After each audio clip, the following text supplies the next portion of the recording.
وأن هذا صراطي مستقيما فاتبعوه ولا تتبعوا السبل فتفرق بكم عن سبيله ذلكم وصاكم به لعلكم تتقون.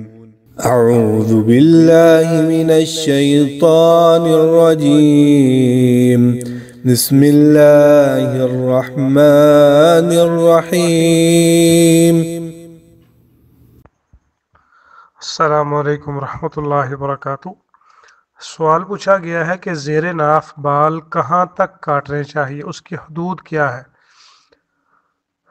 زیر ناف کا جو لفظ ہے یہ کنایہ کے طور پر استعمال کیا جاتا ہے۔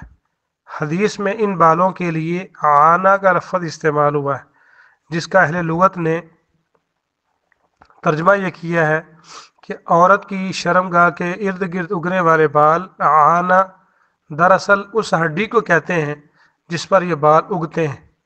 علم القابلہ میں اس کی مناسب اور وضاحت ہو جاتی ہے، لہٰذا زیر ناف بالوں کو کاٹنے کی حد یہی ہے کہ صرف اس جگہ کے بال کاٹے جائیں جہاں عموماً عورتوں کے بھی بال ہوتے ہیں، اس سے تجاوز نہ کیا جائے۔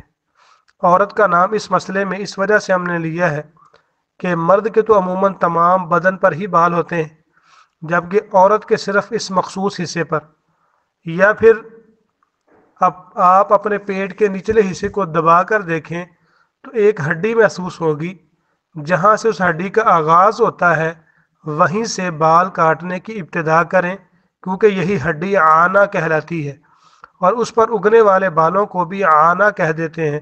تو زیر ناف عانہ کے بالوں کو حلق کرنا یعنی کہ مونڈنے کا حکم ہے، اور یہ کام استرے سے یا سیفٹی سے ہی ہوتا ہے۔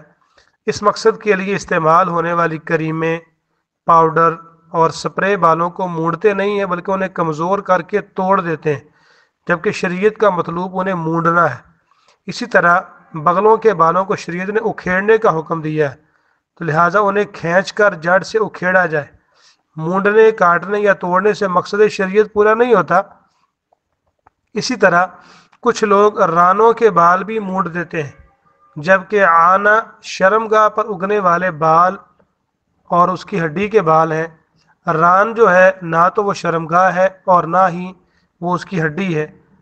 تو عانہ کی توضیح میں اہل لغت نے یہ الفاظ بھی استعمال کیے ہیں کہ الشعر المنبت حول الفرج المرأة، یعنی عورت کے سامنے والی شرمگاہ کے گرد اگنے والے بال عانہ کی وہ ہڈی سے اوپر جو ناف سے نیچے کے بالوں کو سننا کہا جاتا ہے۔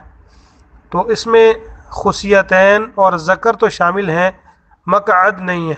مقعد کے بالوں کو اسب کہتے ہیں۔ السلام علیکم ورحمۃ اللہ وبرکاتہ۔